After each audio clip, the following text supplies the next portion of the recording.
Hi guys, स्वागत है आपका मेरे यूट्यूब चैनल पर। गाइज, आज हम लोग क्लास 10th मैथमेटिक्स से 50 मोस्ट इम्पॉर्टेंट ऑब्जेक्टिव क्वेश्चन पढ़ेंगे। गाइज, इसके पहले मैंने पार्ट 1 वीडियो में 50 मोस्ट इम्पॉर्टेंट ऑब्जेक्टिव क्वेश्चन आपको दिया था और आज मैं आपको 50 ऑब्जेक्टिव क्वेश्चन दूंगा। ऐसे ही आपको और मैं 4 वीडियो प्रोवाइड करूंगा। यदि आप इन 6 वीडियो को देख लेते हैं तो आप बोर्ड के एग्ज़ाम में बहुत ही अच्छा स्कोर कर पाएंगे, क्योंकि इन्हीं 6 वीडियो से आपके परीक्षा में ऑब्जेक्टिव क्वेश्चन पूछा जाएगा। एक भी क्वेश्चन बाहर से नहीं आएगा। तो चलिए हम लोग शुरू करते हैं अपने ही यूट्यूब चैनल पीएस कोचिंग में। आज 50 क्वेश्चन अच्छा से पढ़ लेते हैं। तो चलिए हम लोग शुरू करते हैं।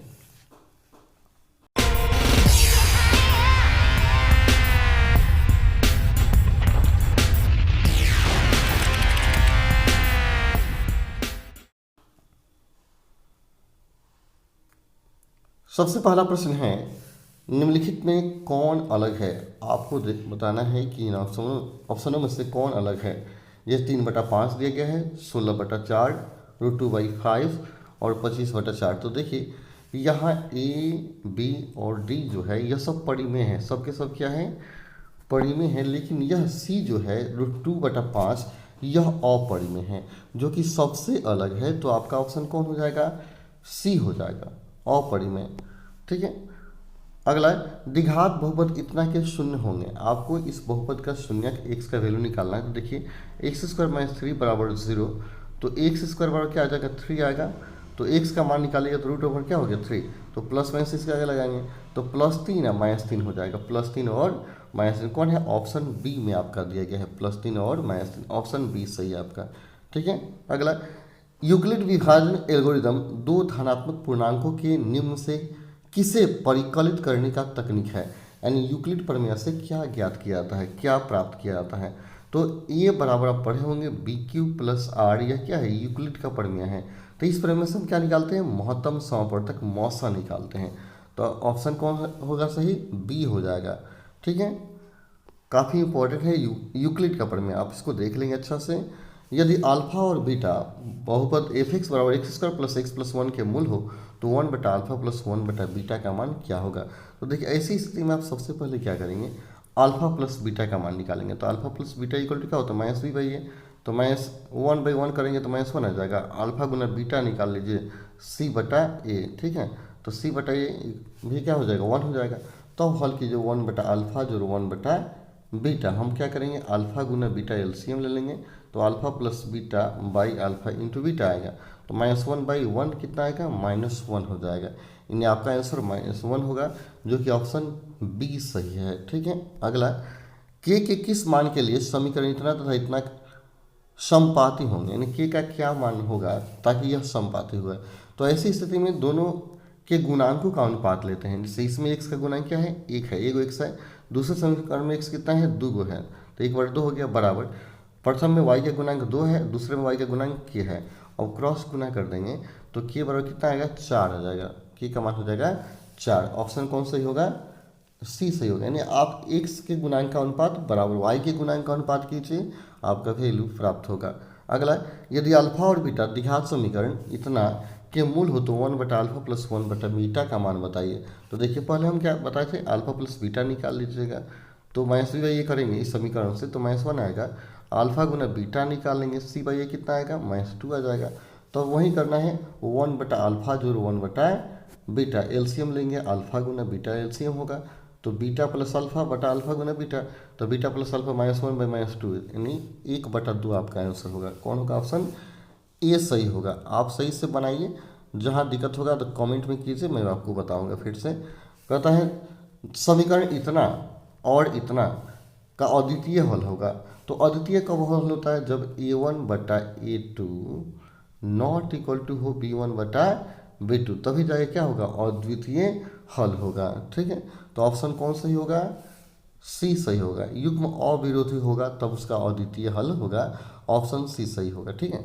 अगला, निम्न कौन द्विघात समीकरण है, इनमें से बताना है कौन द्विघात समीकरण है। तो पहला देखिए तो द्विघात होगा ही नहीं, पावर 2 होगा तब ना। यहाँ पावर 2 है और तो बी ही द्विघात समीकरण होगा, क्योंकि यहाँ देखिए इसको हल करके देख लेंगे। यहाँ x बटा में दिया है, ठीक है, x बटा में दिया तो ये होगा ही नहीं। और इसमें पावर 1 है तो ये होगा ही नहीं। और सी पर जनरेटेड, सी को मल्टीप्लाई कीजिएगा तो एक्स स्क्वायर प्लस 3x बराबर एक्स स्क्वायर आएगा, एक्स में कट जाएगा तो 3x बराबर 0 आ गया, तो ये भी द्विघात समीकरण नहीं होगा। तो आपका कौन बच रहा है? बी, यानी बी ही द्विघात समीकरण है, क्योंकि x square minus b x plus c के रूप में दिया गया है। ऑप्शन बी आपका सही है। ठीक है, अगला, जब एपी के प्रथम पद 2 सार्वंतर 3 हो तो एपी के 3 पद होंगे। ठीक है, तो प्रथम पद 2 दिया है, सार्वंतर 3, इन 3 को बढ़ा दिए, 2 को 3 को क्या होगा? 5 को, 5 3 8, 2 5 8 होगा आंसर। देखिए फिर से, प्रथम पद 2 दिया है तो 2 मैंने लिखा, सार्वंतर 3 है तो 3 को बढ़ाना है, सार्वंतर 3 का मतलब 3 बढ़ाना है, 2 में 3 जोड़ेंगे 5, और 5 में 3 जोड़ेंगे क्या होगा? 8, 2 5 8 आपका आंसर होगा। ऑप्शन बी सही हो जाएगा। ठीक है, अगला, दो त्रिभुज के संगत भुजाओं का अनुपात कितना है? तो क्षेत्रफल का अनुपात, यानी जब भुजा का अनुपात दिया है, क्षेत्रफल निकालना है तो इसका स्क्वायर कर देना है। इसे क्या करना है? स्क्वायर कर दीजिए। 4 का स्क्वायर 16, 9 का स्क्वायर क्या हो गया? 81, 16 अनुपात 81 हो जाएगा आंसर। ऑप्शन बी सही हो जाएगा। अगला, किसी एपी की 4 संख्याओं का योग 40 और पहली तथा चौथी संख्याओं का योग गुणनफल 91 हो तो ये संख्या क्या होंगी? तो 4 संख्या मान लेंगे, अल्फा माइनस 3 बीटा, ठीक है, एक alpha minus beta, alpha plus beta, alpha plus 3 beta, 4 संख्या मान लीजिएगा, चारों का योग कीजिएगा 40 के बराबर। तो देखिए, जब चारों को जोड़ेंगे, आप चारों को जोड़ दीजिए। पहला था alpha minus 3 beta plus alpha minus beta plus alpha plus beta plus करना है alpha plus 3 beta, equal to कितना आ गया? 40। 3 बीटा से 3 बीटा कटेगा, अल्फा बीटा से बीटा कटेगा, तो 4 अल्फा इक्वल टू क्या आएगा? 40। तो अल्फा का मान कितना? 10 का 40, अल्फा की वैल्यू 40 आ जाएगा, अल्फा इक्वल टू 10 आगे बोले। अब कहता है प्रथम और चौथी के गुणनफल, प्रथम 1 माइनस 3 बीटा है और चौथा क्या है? 1 प्लस अल्फा प्लस 3 बीटा है, तो बराबर क्या हो गया? 91। तो ए माइनस बी इंटू ए प्लस बी, ए स्क्वायर माइनस बी स्क्वायर करेंगे तो अल्फा स्क्वायर माइनस 3 बीटा का होल स्क्वायर करेंगे, 3 बीटा का होल स्क्वायर इक्वल टू 91। तो अल्फा का स्क्वायर कितना हो जाएगा? अल्फा का मान 10 रखेंगे, 10 का स्क्वायर माइनस 9 बीटा स्क्वायर बराबर 91।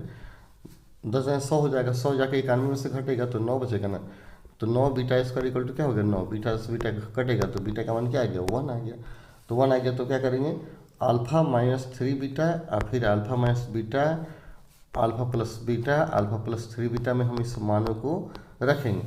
तो 10 माइनस 3 गुना 1 करेंगे और 10 माइनस 1, 10 प्लस 1 तो करीब कीजिएगा, 10 में 3 के 7 बचेगा, तो 7 आएगा एगो, और 10 माइनस 1 करेंगे तो कितना हो जाएगा? 9 11 और 13, 7 9 11 13 आएगा। ऑप्शन कौन सही होगा? ये आपका सही हो जाएगा, ऑप्शन ये आपका सही होगा। आप हल करके देखिए। अगला, समबाहु त्रिभुज एबीसी की एक भुजा 10 तथा समबाहु त्रिभुज डीएफ की एक भुजा 5 है, तो एबीसी और डीएफ के क्षेत्रफल का अनुपात, तो क्या होगा? 10/5 का स्क्वायर कर दीजिए, कितना आ जाएगा? 100/25, कितना आएगा? 25 का 100, 4:1 होगा। ऑप्शन डी सही हो जाएगा। एंड देखिए, भुजाओं का अनुपात निकाल लेंगे, 10/5 करेंगे ना, और क्षेत्रफल का अनुपात निकालना हो तो स्क्वायर कर देते हैं, तो 100/25 इन 4:1 हो जाएगा। एंड त्रिभुज के भुजाओं का के वर्गों का अनुपात उनके क्षेत्रफल के अनुपात के बराबर होता है, तो भुजा का वर्ग करेंगे तो क्षेत्रफल प्राप्त होगा। अगला, कार्तीय तल में बिंदु इतना है कि कोटि का मान होगा कोटि, ठीक है, तो प्रथम को भुज कहते हैं, दूसरे को कोटि, तो कोटि का मान 4 होगा। ऑप्शन कौन सही होगा? बी, प्रथम को भुज और दूसरे को कोटि, तो ऑप्शन बी आपका सही होगा। अगला, सेक स्क्वायर थीटा माइनस 1 का मान क्या होगा? तो सेक स्क्वायर थीटा माइनस 1 बराबर होता है tan square theta. Option C सही आपका, ऑप्शन सी सही होगा। ठीक है, अगला, बिंदु इतना 8 10 और 4 6 को मिलाने वाली रेखा का मध्य बिंदु क्या होगा? तो मध्य दोनों को जोड़ कर आधा करेंगे तो 8 + 4 यानी 12, 12/2 होगा, और 10 से 6 16/2 यानी 6 और 8 होगा आपका मध्य बिंदु, 6 8 ऑप्शन है। इन दोनों को जोड़कर आधा कर लीजिए, प्रथम को प्रथम में जोड़िए आधा, दूसरे को दूसरे में जोड़कर आधा किए, ऑप्शन ए आपका सही होगा। ठीक है, अगला, इतना का मान क्या होगा? साइन π/4 माइनस कॉस π/4, तो साइन π/4 का मान 1/√2 होगा, कॉस π/4 का मान 1/√2 होगा, तो क्या होगा? 0 हो जाएगा। अगला, दो स्तंभ जो 20 मीटर और 14 मीटर ऊंचे हैं के शिखर को एक तार से जोड़ दिया जाता है, यदि तार क्षैतिज से 30 का कोण बनाए तो तार की ऊंचाई क्या होगा? तो देखिए, यहाँ दिया है 2, यहाँ क्या हो गया? स्तंभ हो गया, ठीक है। ए का 14 मीटर ऊंचाई दिया गया है, ए का दिया गया है 20। इसके शिखर को कहता है जोड़ दिया गया, ए बी मान लीजिए एगो मान लीजिए सी डी, ठीक है। तो यह 36 के साथ यहाँ 30 का कोण बना रहा है। तो अब कहता है इस तार की लंबाई, तो 1 से मान लेंगे। टोटल 20 है, तो 20 से 14 घटेगा क्या हो जाए 6। तो त्रिभुज चलिएगा, इसको डी मान लीजिए, ई मानिए ए ई सी में चलिए, त्रिभुज ए ई सी में चलेंगे। तो यह क्या लंब दिया है और कर्ण निकालना है, लंब बटा कर्ण क्या और साइन होगा। तो sine 30 equal to x but and 6 बटा हो जाएगा एक्स, 6 बटा एक्स, साइन 30 इक्वल टू 6 बटा एक्स। तो साइन 30 का मान इक्वल टू 6 बटा क्या हो गया एक्स, एक्स इक्वल टू क्या हो गया 12 आ गया। कौन होगा ऑप्शन डी सही होगा, ठीक है। फिगर अच्छा से बनाइए, समझ में आएगा। अगला, किसी बाह्य बिंदु से किसी वृत्त पर खींचे गए दोनों स्पर्श की लंबाई क्या होती है, समान होती है। बाह्य बिंदु से जो भी वृत्त पर स्पर्श खींचेंगे वह समान लंबाई का होगा, ऑप्शन ए सही होगा। अगला, एक छड़ की लंबाई तथा छाया का अनुपात इतना हो तो सूर्य का उन्नयन कोण, लंबाई ए का छाया का मान √3, तो ये 10 में कितने डी का मान है 30 का, 30 हो जाएगा आंसर, ऑप्शन ए।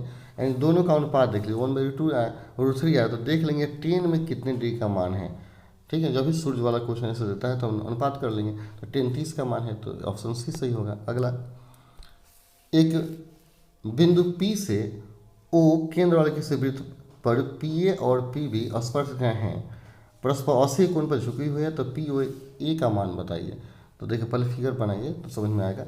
एगो वृत्त हो गया, इस पर 2 स्पर्शक हमने खींच दिया यहाँ से P से, केंद्र क्या दिया है O दिया गया, ठीक है। इस तरह हमने इसको मिला दिया, ठीक है। ए हो गया और क्या हो गया बी, यहाँ हम इसको वर्ष करते हैं। ये दोनों के बीच का कोण कितना दिया है 80 दिया है, ठीक है। तो आधा क्या होगा 40 हो जाएगा। यहाँ स्पर्श रेखाएं क्या 90, यहाँ 90 कोण बनाती है। तो अब पूछता है POA, यानी यह कोण पूछ रहा है, यहाँ के कोण O के पास कोण है वो पूछ रहा है, ठीक। तो देखिए ये कोण 40 है, एक कोण 90 है, तो 90 + 40 क्या हो जाएगा 130 हो जाएगा। तो शेष कोण क्या बचेगा 50 बचेगा, क्योंकि त्रिभुज के तीनों कोणों का योगफल 180 होता है। तो 180 में से 130 करेंगे, कितना आया था 40 और 90, हाँ ठीक है। तो कितना आएगा 50 आएगा, आपका आंसर आएगा कितना 50। देख लीजिए कौन सा ऑप्शन है, ऑप्शन ए सही है। फिगर अच्छा से बनाइए, समझ में आएगा। एक वृत्ताकार पथ पर 3 धावक एक ही स्थान से दौड़ना शुरू करते हैं। एक चक्कर लगाने में क्रमशः 1 घंटा, 3 घंटा और 5 घंटा समय लगता है। तो तीनों का प्रस्थान बिंदु पर मिलने में कितना समय लगेगा। तो हम इसका एलसीएम लेंगे, 1, 3 और 5 का लघुत्तम लेंगे, तो कितना आएगा 15 आएगा। 15 लघुत्तम आएगा तो 15 घंटा होगा, ऑप्शन डी सही हो जाएगा। अगला, अर्धगोला के संपूर्ण पृष्ठ का क्षेत्रफल क्या होता है। तो अर्धगोला का संपूर्ण पृष्ठ क्षेत्रफल होता है 3πr², ऑप्शन बी सही है आपका, ठीक है। अगला, एक वृत्ताकार पथ पर 3 धावक एक ही स्थान से दौड़ना शुरू करते हैं। तो एक चक्कर लगाने में 3 घंटा, 4 घंटा और 8 घंटा समय लगता है। तो तीनों प्रस्थान बिंदु पर पुनः मिलने में लगा समय, तो 3, 4 और 8 का एलसीएम निकालेंगे तो 24 आएगा, 24 घंटा होगा, ऑप्शन डी सही हो जाएगा। अगला, गोला का संपूर्ण क्षेत्रफल कौन होगा। तो गोला का संपूर्ण पूछ रहा है, तो गोला का तो 4πr², ऑप्शन डी सही होगा। इतना का बहुलक क्या होगा। तो बहुलक देख लेंगे कौन सबसे अधिक बार आया है। तो सबसे अधिक बार देख लें 7 आया है 3 बार, 7 सबसे अधिक बार आया है, और तो बहुलक क्या हो जाएगा 7 होगा। जो सबसे ज़्यादा, बहुलक का मतलब किसकी बहुलता है, किसकी बहुमत है, किसकी संख्या ज़्यादा है, तो ऑप्शन सी सही है। अगला, निम्न में से किस घटना की प्रायिकता नहीं हो सकती। किसी घटना की प्रायिकता कौन नहीं हो सकता है, इसमें से कौन घटना का प्रायिकता नहीं होगा। तो प्रायिकता का मान 0 से छोटा नहीं होना चाहिए, 1 से बड़ा नहीं होना चाहिए। तो ये माइनस में ए दिया है, अतः 0 से छोटा है, तो ऑप्शन ए आपका सही नहीं है, यानी ऑप्शन ए हो गया आपका आंसर। अगला, इतना का बहुलक होगा। बहुलक माने कौन सबसे अधिक बार आया है। तो देख लीजिए इसमें सबसे अधिक बार कौन है 3 है, देख 3 बार आया है, तो बहुलक क्या हो गया 3 हो गया, ऑप्शन डी सही हो गया। अगला, किसी घटना की प्रायिकता नहीं होती है। तो देखिए हमने बताया 0 से छोटा नहीं, 1 से बड़ा नहीं, तो माइनस में है तो माइनस तो कभी होगा ही नहीं, तो ऑप्शन डी सही होगा, यानी -1 बहुलक के ऊपर किसी घटना की प्रायिकता नहीं होगा, ऑप्शन डी सही होगा। अगला, 2 क्रमिक सम संख्याओं का एचसीएफ, इस 2 को क्रमिक 2 और 4 ले लिए, 2 क्रमिक सम संख्याओं का एचसीएफ क्या होगा। तो 2 हो जाएगा, 6 और 8 हो गया, तो कितना आएगा एचसीएफ 2 आएगा। 2 क्रमिक सम संख्याओं का एचसीएफ 2 होता है, ऑप्शन बी आपका सही है, ठीक है। अगला, त्रिघात बहुपद का सबसे व्यापक रूप क्या होगा? त्रिघात बहुपद का व्यापक रूप तो होता है a x cube plus b x square plus c x plus d. Option C सही है, याद कर लीजिए त्रिघात बहुपद। ठीक है, वहीं द्विघात का रहेगा तो a x square plus b x plus c, ये त्रिघात द्विघात का है और यह ऑप्शन सी त्रिघात का है, याद कर लीजिए। अगला, यदि बहुपद पी एक्स पर इतना के शून्यक अल्फा और बीटा हो तो अल्फा ए और बी हो तो ए और बी, ए गुना बी का मान क्या होगा? ए गुना बी माने मूलों का गुणनफल, अल्फा गुना बीटा निकालते हैं ना, तो यहाँ अल्फा गुना बीटा का संपूर्ण होता नहीं, आप ए गुना बी निकालिए तो माइनस बी सी बटा ए होगा तो 5/1 कितना आएगा? 5 आएगा। अल्फा गुना बीटा सी बटा ए होता है ना, तो 5 होगा। ऑप्शन ए आपका सही होगा। ठीक है, अगला, ए का मान जिसके लिए समीकरण निकाय इतना और इतना के शून्यतर हल हैं, तो जब भी ऐसा हल वाली बात आएगी तो x का गुणांक देखिए a है और दूसरे समीकरण में x का गुणांक क्या है? 2 है। फिर प्रथम में y का गुणांक 10 और दूसरे में y गुणांक 5, तो कटा लीजिए 5 में 10, a का मान कितना आएगा? 4 आएगा। ऐसा जब भी हल वाली बात आती है तो हम दोनों गुणांकों का अनुपात कर देते हैं, तो ऑप्शन ए आपका सही हो गया। अगला, निम्नलिखित वर्ग समीकरण में किस समीकरण का हल परिमेय संख्या के समुच्चय के रूप में आएगा? तो सबको हल करके देखेंगे और x का मान निकालेंगे तो देखिएगा ये सब ए बी सी सबका अपरिमेय आएगा, लेकिन डी जो है इसका हल जो आएगा 1 आएगा। जैसे समीकरण 1 और -1 आएगा, 1 और -1 जो परिमेय संख्या है, तो ऑप्शन डी आपका सही होगा। हल करके देखिए x का मान निकालिए। अगला, समीकरण निकाय इतना और इतना के अनगिनत हल होंगे, तो जब भी हल वाली बात आएगी तो मैंने क्या बोला? दोनों के गुणांकों का अनुपात, जैसे x का यहाँ गुणांक क्या है? कई गो x है? एगो x है तो 1, और दूसरे समीकरण में x का गो है 5 तो 1/5। फिर प्रथम में y का गो है 2, दूसरे में y का गो है k, तो k बराबर क्या आ गया? 10। ऑप्शन कौन हो जाए सही? बी। जब भी ऐसे प्रश्न दें तो दोनों के अनुपात कर लेंगे, x के गुणांक का अनुपात बराबर y के गुणांक का अनुपात। ठीक है, तो ऑप्शन बी सही हो गया आपका। कहता है कौन समीकरण इतना का हल है? कौन समीकरण इतना का हल है? तो यहाँ देखिए, अगर प्रथम गुणनखंड को बराबर करेंगे 0 के तो x का मान क्या आएगा? -2 आएगा, और दूसरे गुणनखंड से x का मान कितना आएगा? 1/3, तो -2 और 1/3, ऑप्शन बी आपका सही होगा। ठीक है, अगला, दो समरूप त्रिभुज की भुजाएं इतना और इतना के अनुपात में है, तो इन त्रिभुज के क्षेत्रफल का अनुपात, जब भुजा का अनुपात दिया है और क्षेत्रफल पूछता है तो वर्ग करेंगे, तो 1 का वर्ग 1 और 2 का वर्ग 4, 1/4 हो जाएगा, 1/4, ऑप्शन डी हो गया।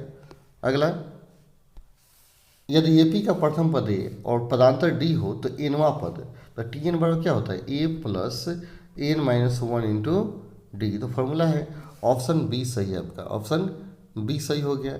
अगला, त्रिभुज ABC में AD परपेंडिकुलर BC, AD बराबर BD बराबर 8 और BC बराबर 23, तो AC का मान क्या होगा?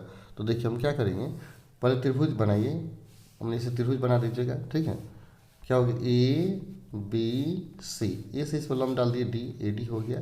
यहाँ दिया गया है AD बराबर, AD का मान 8 है, फिर देखिए BD का मान भी दिया 8 और BC टोटल, यहाँ नीचे वाला भुजा टोटल दिया 23, B से लेकर C तक का मान 23 दिया है, तो 23 में से हम 8 घटा लेंगे तो DC का मान निकल जाएगा, तो 23 में से 8 क्या बचेगा? 15। अब त्रिभुज ADC में चलेगा, ADC क्या है? समकोण त्रिभुज है, तो समकोण त्रिभुज में कर्ण निकालना है। कर्ण स्क्वायर इक्वल टू क्या? आधार स्क्वायर लंब स्क्वायर, यानी AC स्क्वायर इक्वल टू कीजिएगा 8 का स्क्वायर प्लस 15 का स्क्वायर, तो 8 में क्या हो जाए? 64, आप प्लस 15 225।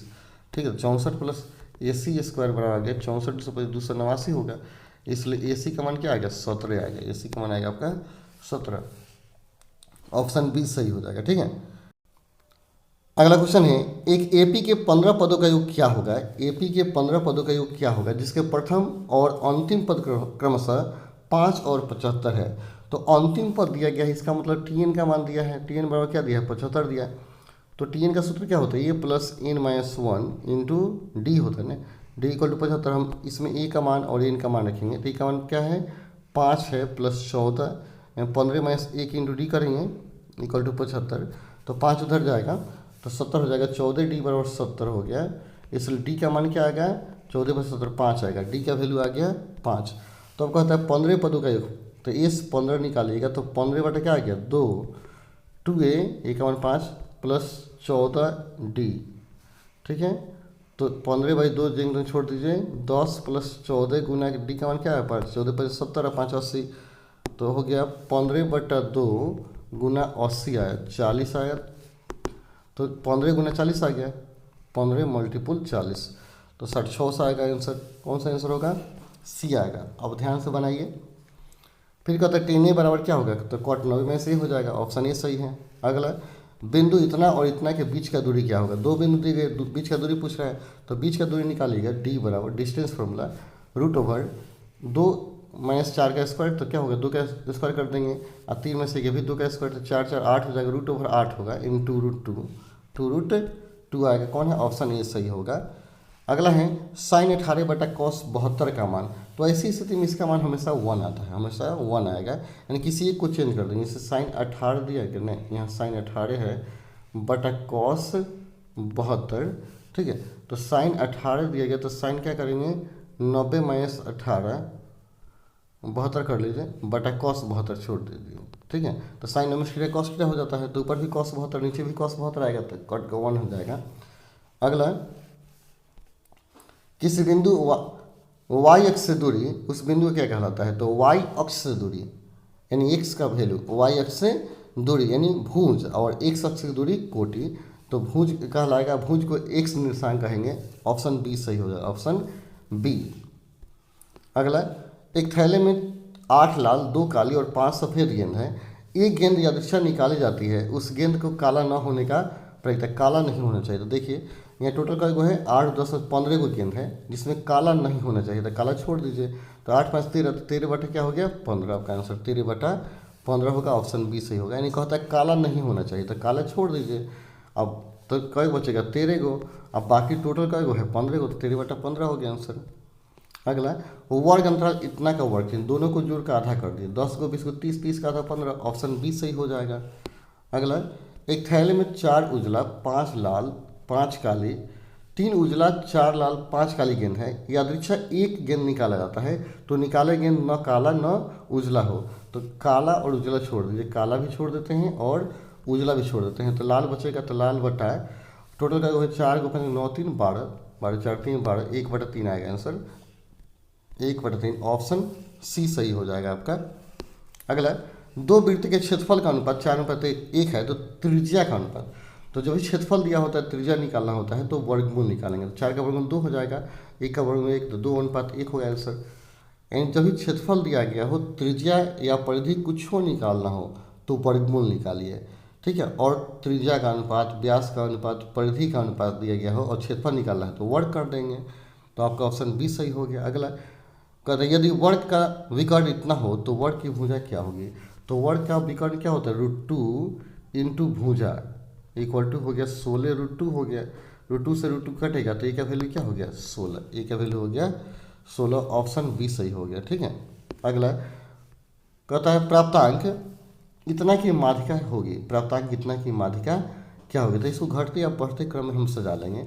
जैसे पहले 0 आ गया, 0 से बड़ा कौन है 2, 2 से बड़ा 3, 0 2 3 हो गया, 3 के बाद कौन है 5 और 5 9, और बीच में ढूंढिए, बीच में कौन है 3 है, तो माध्यिका कौन हो गया 3 हो गया, ऑप्शन इसमें दिया ही नहीं है। फिर से देखिए बढ़िया सजाइए, 0 है, 0 के बाद क्या आया 2, 0 मैंने रखा, फिर 2 रखा, 2 के बाद आएगा आपका 3, 3 के बाद आएगा 5, 3 के बाद 5 आया, 5 के बाद 6 भी है ना, 6 आया, 6 के बाद 9 आया, ठीक है, इतना है, तो मध्य में 2 को आ रहा है ना, 3 और 5 2 को मध्य में आता, तो 3 और 5 क्या हो गया 8, 8 बटा 2 क्या होगा 4, 3 + 5 बटा 2, तो करेंगे 8, 8 बटा 2 यानी 4 हो गए, इनमें से कोई नहीं, ऑप्शन कौन होगा डी सही हो जाएगा, इनमें से कोई नहीं, ठीक है। तो चलिए गाइस, इस सेशन का मोस्ट इम्पॉर्टेंट प्रश्न यहीं पे ख़त्म हो जाता है। यदि आप इस चैनल पर नए हैं तो ज़रूर इसे सब्सक्राइब कर लें, क्योंकि इसके माध्यम से आपके मैथ की पढ़ाई बहुत ही अच्छी हो जाएगी। तो चलिए आप फिर मिलते हैं हम लोग अगले वीडियो में, तब तक के लिए धन्यवाद। जय हिंद, जय भारत।